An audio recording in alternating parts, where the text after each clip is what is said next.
Hello everyone, learner স্টুডিওয় তোমাদের সকলকে স্বাগত জানাই। আজকের এই ভিডিওতে আমি ক্লাস 6-এর আমাদের পৃথিবী বইয়ের 10 নম্বর পৃষ্ঠায় যে প্রশ্ন ও উত্তরগুলো আছে সেগুলো নিয়ে আলোচনা করব। তোমরা এই ভিডিওর ডেসক্রিপশন বক্সে দেওয়া লিঙ্কে ক্লিক করলে আমাদের পৃথিবী বইয়ের প্রথম থেকে সব ভিডিওগুলো পেয়ে যাবে। প্রশ্নগুলো আমি বই থেকে খুব খুঁটিয়ে খুঁটিয়ে বের করেছি, তাই এগুলো তোমাদের ফার্স্ট ইউনিট টেস্টের জন্য খুবই হেল্পফুল হবে। তো চলো ভিডিওটা শুরু করা যাক। 1 নম্বর প্রশ্ন, পৃথিবীর জনসংখ্যা কত? 2020 সালের জনগণনা অনুযায়ী পৃথিবীর জনসংখ্যা প্রায় 780 কোটি। একটা পাথর উপর দিকে ছুঁড়ে দিলে সেটা সবসময় নিচের দিকেই পড়ে কেন? পৃথিবীর অভিকর্ষ বলের প্রভাবে। 3 নম্বর প্রশ্ন, মহাশূন্যে যাওয়া সহজ নয় কেন? পৃথিবীর অভিকর্ষ বল এড়িয়ে মহাশূন্যে যাওয়া সহজ নয়। কোন যানটির সাহায্যে পৃথিবীর অভিকর্ষ বলের প্রভাব ছাড়িয়ে মহাশূন্যে পাড়ি দেওয়া যায়? রকেট। 5 নম্বর প্রশ্ন, স্পেস স্যুট কি?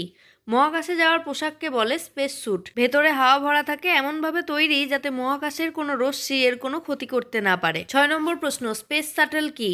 স্পেস শাটল হলো মহাকাশ বিমান যাতে করে নিরাপদে পৃথিবীতে ফিরে আসা যায়। রকেটের সাথে স্পেস শাটলের পার্থক্য কী?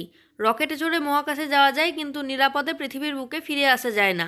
এদিকে স্পেস শাটল বা মহাকাশ বিমানে করে মহাকাশে পাড়ি দেওয়াও যায়, আবার নিরাপদে পৃথিবীতে ফিরে আসাও যায়। 8 নম্বর প্রশ্ন, কৃত্রিম উপগ্রহ কি? মানুষের তৈরি যন্ত্র যা পৃথিবীর চারিদিকে ঘোরে। 9 নম্বর প্রশ্ন, কৃত্রিম উপগ্রহগুলোকে কোন কাজে লাগানো হয়?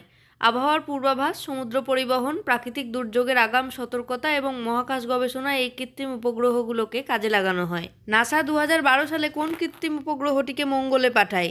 Curiosity rover. 13 নম্বর প্রশ্ন, ইসরোর পুরো নাম কি?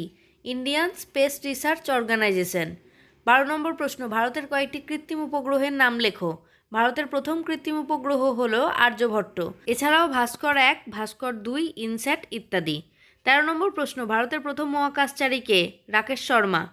ভারতের প্রথম চন্দ্রযান চাঁদে অবতরণ করে কবে? 2008 সালে। আজকের ভিডিওটা এখানেই শেষ করছি। ভালো লাগলে তোমরা অবশ্যই একটা লাইক, কমেন্ট আর শেয়ার করে দেবে। আর এরকম ভিডিও আরও পেতে চ্যানেলটাকে সাবস্ক্রাইব করে পাশে থাকা বেল আইকনটা প্রেস করে নিও। দেখা হবে নেক্সট ভিডিওয়। বাই।